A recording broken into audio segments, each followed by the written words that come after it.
नमस्ते दोस्तों, मेरा नाम है डॉक्टर अमेय पाठक और मैं हूं consultant rheumatologist at Nextra neurology and rheumatology centre Pune. आज से दोस्तों हम ये यूट्यूब चैनल की शुरुआत कर रहे हैं विद द पर्पज़ के रोमेटोलॉजी के डिसऑर्डर्स की लोगों में जानकारी हो और सही जानकारी मिले। साथ ही साथ हम इसके बीमारियों के बारे में और उसके होने वाले उपचारों के बारे में और जानकारी लेंगे। दोस्तों, हमसे जुड़े रहने के लिए ये यूट्यूब चैनल को सब्सक्राइब कीजिए और बेल आइकन पर क्लिक कीजिए। तो आज के वीडियो में हम ये जानकारी लेंगे कि रोमेटोलॉजी किस टाइप की ब्रांच है, रोमेटोलॉजिस्ट कौन होते हैं, रोमेटोलॉजिस्ट किस किस्म की बीमारियों को ट्रीट करते हैं, और हम ये जानकारी लेंगे कि रोमेटोलॉजी के ट्रीटमेंट क्या अवेलेबल हैं और मैनेजमेंट कैसे होता है।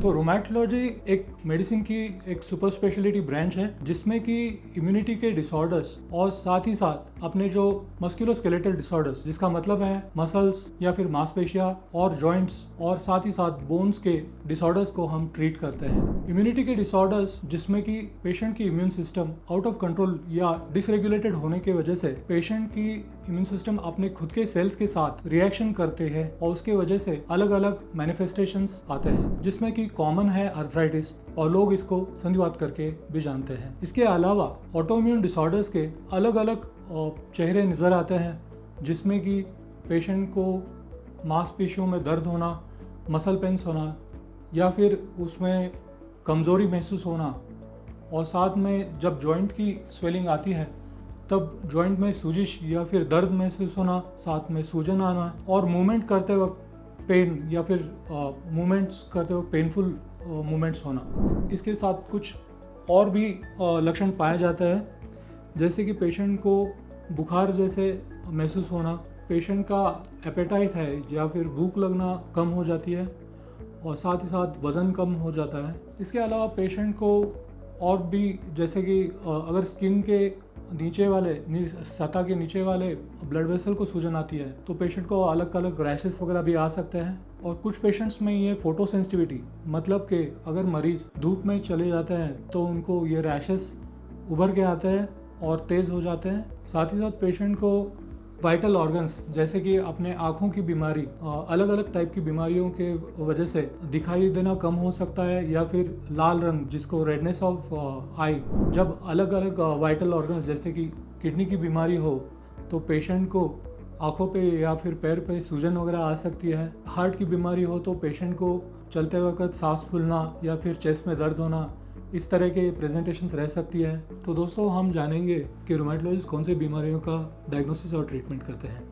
कॉमनली संधिवात काफ़ी लोगों में जाना जाता है। तो संधिवात होता है बेसिकली रोमेटॉइड आर्थराइटिस, जो कि एक जॉइंट का इन्फ्लेमेटरी डिसऑर्डर है। इसके अलावा रोमेटोलॉजिस्ट गाउटी आर्थराइटिस या फिर यूरिक एसिड हाई होने की वजह से या फिर बढ़ जाने की वजह से जो आर्थराइटिस होता है उसका इलाज करते हैं। इसके अलावा सोरियाटिक आर्थराइटिस या फिर कनेक्टिव टिश्यू डिसऑर्डर्स, जिसमें कि SLE, mix connective tissue disorder, Sjogren syndrome, connective tissue disorders के ट्रीटमेंट होता है।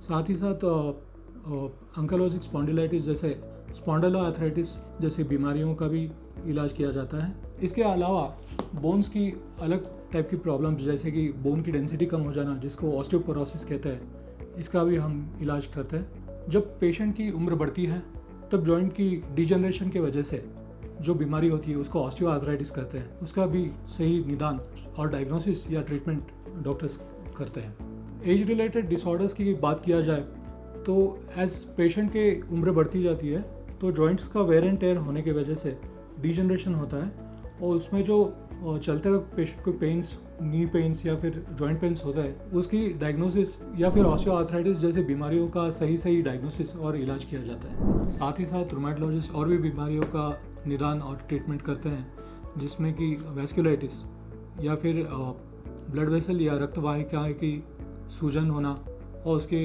होने वाले डिसऑर्डर्स। इसके अलावा मांसपेशियों की सूजन होना या फिर कमज़ोरी हो जाना, जिसको मायोसाइटिस भी कहते हैं, इन जैसे बीमारियों का भी निदान और ट्रीटमेंट करते हैं। अभी हम जाने हुए लक्षणों में से आपको कोई भी लक्षण या आपके परिजनों को कोई लक्षण दिखाई देता है तो आपने रोमेटोलॉजिस्ट को टाइमली कंसल्ट करके उसका डायग्नोसिस और ट्रीटमेंट लेना चाहिए। तो दोस्तों, आज का वीडियो अगर आपको अच्छा लगा हो तो आप ये वीडियो आपके फैमिली और फ्रेंड्स के साथ शेयर कीजिए, ये वीडियो को लाइक कीजिए और ये चैनल को सब्सक्राइब कीजिए ताकि हम आपको और ऐसी इन्फॉर्मेशन लाते रहें।